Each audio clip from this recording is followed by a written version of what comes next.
नमस्कार दोस्तों, स्वागत है आप सभी का टीएलएम क्लासेस में। टीएलएम क्लासेस फिर आपके लिए लेके आया है एक नया महत्वपूर्ण टॉपिक। जैसा कि आप स्लाइड में देख पा रहे हैं, पर्सनालिटी। दोस्तों, बहुत ही ज़बरदस्त टॉपिक है और परीक्षा की दृष्टि से काफ़ी महत्वपूर्ण है, क्योंकि यहाँ से एग्ज़ाम में क्वेश्चन पूछे जाते रहे हैं। तो आइए बात करते हैं दोस्तों, व्यक्तित्व, पर्सनालिटी। पहले तो हम समझ लेते हैं दोस्तों, पर्सनालिटी शब्द की उत्पत्ति कहाँ से हुई है और फिर हम समझेंगे कि पर्सनालिटी आखिर है क्या। आइए समझते हैं दोस्तों। व्यक्तित्व अंग्रेजी के पर्सनालिटी शब्द का हिंदी रूपांतरण है। अगर व्यक्तित्व की बात करें तो पर्सनालिटी का हिंदी रूपांतरण है, जैसा कि आपको पता है। वहीं अगर बात करें दोस्तों, पर्सनालिटी शब्द की उत्पत्ति कहाँ से हुई है, अगर हम ये देखें पर्सनालिटी शब्द की उत्पत्ति कहाँ से हुई है, तो पर्सनालिटी शब्द की उत्पत्ति लैटिन भाषा के पर्सोना शब्द से हुई है। दोस्तों याद रखना है, पर्सोना शब्द से पर्सनालिटी शब्द की उत्पत्ति हुई है, जिसका अर्थ होता है नकाब या मुखौटा। दोस्तों, पर्सोना का अर्थ जो होता है नकाब या मुखौटा। हमारी पर्सनालिटी भी क्या है, एक तरीके का नकाब या मुखौटा है व्यक्ति के गुणों का। आइए दोस्तों समझते हैं कि व्यक्तित्व आखिर है क्या। परिभाषा देख लीजिए। व्यक्तित्व व्यक्ति के आंतरिक गुणों व बाहरी गुणों के गत्यात्मक संगठन या समुच्चय को ही व्यक्तित्व कहते हैं। दोस्तों, जैसे कि आप देख सकते हैं कि आंतरिक गुण, पर्सनालिटी में आंतरिक व बाहरी गुण दोनों शामिल होते हैं और इनके गत्यात्मक संगठन से मतलब ये परिवर्तित भी हो सकते हैं और इन्हीं के समुच्चय को हम क्या कह सकते हैं दोस्तों, एक व्यक्ति का व्यक्तित्व कह सकते हैं। दोस्तों, हम सिर्फ बाहरी गुणों को देख करके व्यक्तित्व पर्सनालिटी को आंक नहीं सकते, क्योंकि आपने देखा होगा कि कुछ लोगों का बाहरी व्यक्तित्व इतना अच्छा नहीं होता है, बाहरी रंग रूप चेहरा इतना अच्छा नहीं होता, लेकिन उनके आंतरिक गुण काफ़ी आकर्षक होते हैं, जिससे वे दूसरों को आकर्षित कर लेते हैं। तो दोस्तों, हम व्यक्तित्व किसको कहेंगे, आंतरिक गुणों व बाहरी गुणों के गत्यात्मक संगठन को ही क्या कहेंगे, व्यक्तित्व कहेंगे। जैसे कि दोस्तों अगर आप देखें, बाहरी गुण अगर देखें तो गांधी जी के पास बिल्कुल नहीं थे, वहीं मंडेला के पास बाहरी रंग रूप नहीं था, और फिर भी उनके पास जो आंतरिक गुण थे वो बहुत ही मजबूत थे। वह अपने आंतरिक गुणों से ही क्या करते थे, दूसरे लोगों को आकर्षित कर लेते थे। आई थिंक दोस्तों आपको बात समझ आई होगी। आइए बात करते हैं, व्यक्ति का संपूर्ण व्यवहार ही व्यक्तित्व कहलाता है। दोस्तों, व्यक्ति का जो संपूर्ण व्यवहार करने का तरीका है, जो भी व्यवहार करता है, हम उसको ही क्या कहेंगे, व्यक्तित्व कहेंगे। हम सिर्फ बाहरी रंग रूप को देख करके व्यक्ति के व्यक्तित्व को नहीं आंक सकते। Personality is the individual total behaviour. दोस्तों याद रखना, टोटल बिहेवियर होता है। आइए बात करते हैं, कुछ स्टेटमेंट दिए गए हैं मनोवैज्ञानिकों द्वारा, तो उनको पढ़ लेते हैं और काफी महत्वपूर्ण है और पूछे जाते रहे हैं। व्यक्तित्व व्यक्ति के मनोदेहिक गुणों का गत्यात्मक संगठन है, जो उसको वातावरण के साथ समायोजित करने में मदद करता है। दोस्तों, ये डेफिनेशन दी हुई है अल्पोर्ट महोदय की, कि इन्होंने बताया कि मनोदेहिक गुणों का गत्यात्मक संगठन। याद रखना दोस्तों, की पॉइंट है ये, मनोदेहिक गुणों का गत्यात्मक संगठन जो व्यक्ति को वातावरण के साथ समायोजित करने में मदद करता है, अल्पोर्ट महोदय की है। वहीं बात करें, व्यक्तित्व व्यक्ति के वंशानुक्रम और वातावरण दोनों का गुणनफल है।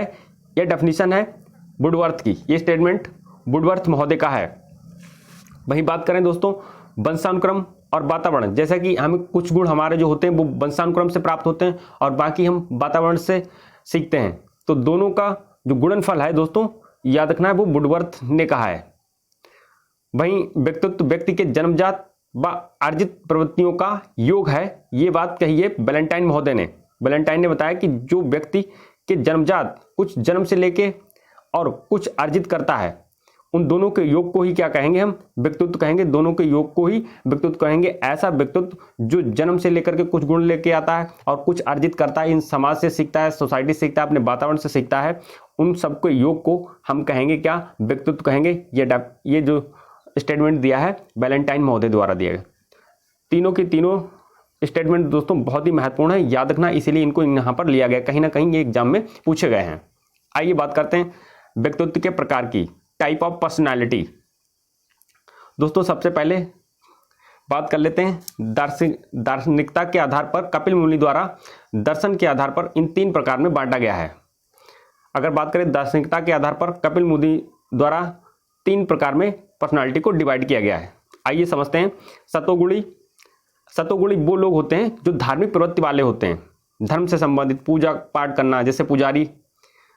वहीं रजोगुणी दोस्तों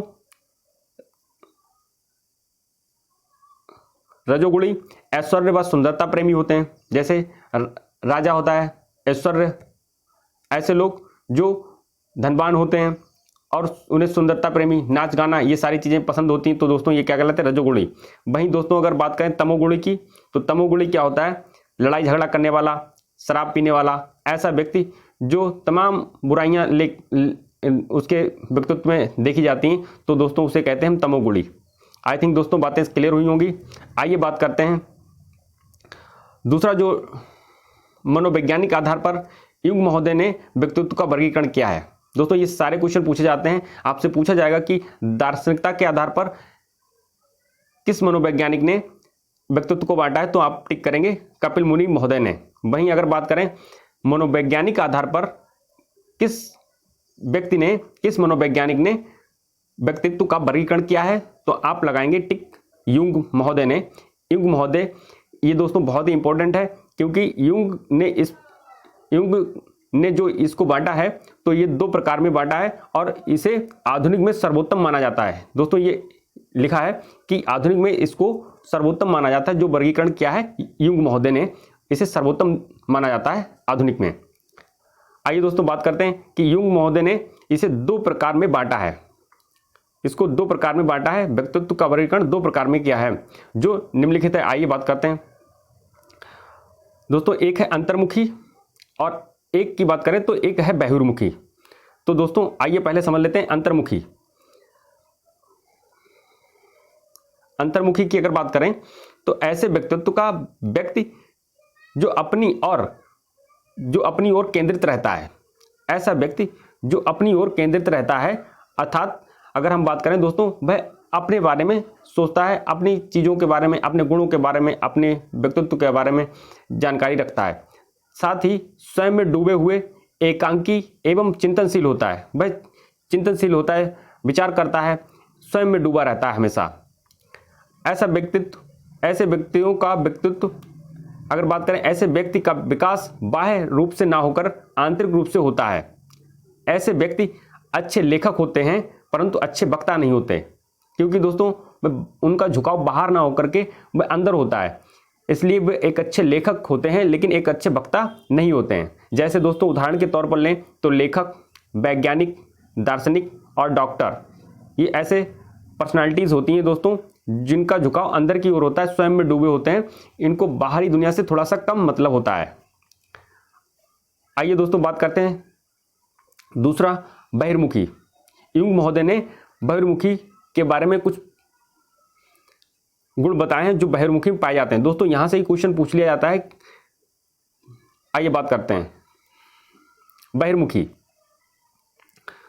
ऐसा व्यक्तित्व जो व्यक्ति की रुचियों बाह्य जगत में होती हैं, जो रुचियां बाह्य जगत में रुचि लेता है, ऐसा पर्सनालिटी बहिर्मुखी होता है।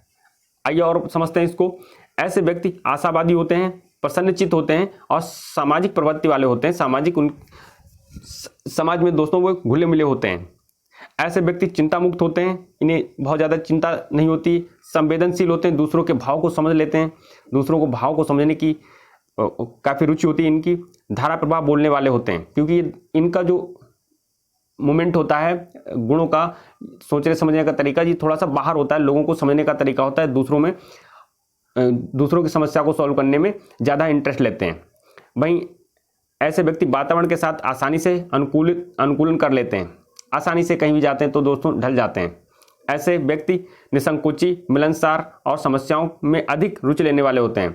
जैसा कि दोस्तों आप देख सकते हैं, जैसे वकील हैं, दूसरों की समस्याओं में बहुत इंटरेस्ट लेता है, पत्रकार, राजनेता, समाजसेवी, तो दोस्तों ये ऐसे व्यक्तित्व हैं जो दूसरों की समस्याओं में अधिक इंटरेस्ट लेते हैं और उन्हें सॉल्व करने की रुचि रखते हैं। आई थिंक दोस्तों बातें क्लियर हुई होंगी। आइए बात करते हैं दोस्तों समाजशास्त्रीय आधार पर स्प्रेंगर महोदय का व्यक्तित्व वर्गीकरण। दोस्तों समाजशास्त्रीय आधार पर स्प्रेंगर महोदय ने इन 6 प्रकार में बांटा है। आइए बात करते हैं आर्थिक प्रवृत्ति वाले, जैसे दोस्तों व्यापारी, धार्मिक प्रवृत्ति वाले पुजारी, राजनीतिक प्रवृत्ति वाले जैसे नेता, कलात्मक प्रवृत्ति वाले जैसे कलाकार दोस्तों। वहीं सैद्धांतिक प्रवृत्ति वाले डॉक्टर, वकील, शिक्षक, ये सैद्धांतिक प्रवृत्ति वाले होते हैं। वहीं सामाजिक प्रवृत्ति वाले समाज सुधारक दोस्तों, जैसा कि नाम से ही आप देख सकते हैं स्पष्ट है। तो दोस्तों आपसे क्वेश्चन सीधे सीधे पूछ लेता है कभी कभी कि समाजशास्त्रीय आधार पर व्यक्तित्व का वर्गीकरण किसने किया, तो आप टिक करेंगे दोस्तों स्पेंगर महोदय ने। और कितने में, तो 6 प्रकार में इन्होंने बांटा है। आइए बात करते हैं शरीर की रचना के आधार पर क्रेस्मर का व्यक्तित्व वर्गीकरण। दोस्तों आपको बताते चलें कि क्रेस्मर महोदय ने शरीर की रचना के आधार पर व्यक्तित्व का वर्गीकरण किया है। वहीं साथ ही साथ अगर हम बात करें तो दोस्तों शरीर की रचना के आधार पर शेल्डन महोदय ने भी व्यक्तित्व का वर्गीकरण किया है। तो आप कंफ्यूज ना हो, हम शेल्डन महोदय को भी पढ़ेंगे। शेल्डन महोदय ने भी व्यक्तित्व का वर्गीकरण शरीर की रचना के आधार पर किया है। और वहीं अगर बात करें दोस्तों तो क्रेस्मर महोदय ने भी व्यक्तित्व का वर्गीकरण शरीर की रचना के आधार पर किया है। तो आइए बात करते हैं, 1 बाय 1 करके पढ़ते हैं इसको। शरीर की रचना के आधार पर क्रेस्मर का व्यक्तित्व वर्गीकरण। क्रेस्मर ने अपनी पुस्तक साइको एंड कैरेक्टर, दोस्तों यहाँ पे साइको होगा, साइको एंड कैरेक्टर में निम्न प्रकार से व्यक्तित्व बताए हैं। आइए बात करते हैं।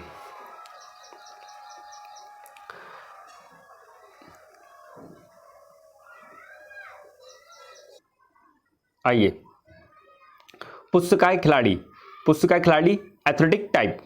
दोस्तों जैसा कि नाम से ही प्रसिद्ध है, पता है आपको कि खिलाड़ी कैसे होते हैं। इस प्रकार के व्यक्ति का शरीर हष्ट-पुष्ट होता है। आप देखते हैं खिलाड़ी भी कैसे होते हैं, हष्ट-पुष्ट होते हैं, स्वस्थ शरीर वाले होते हैं।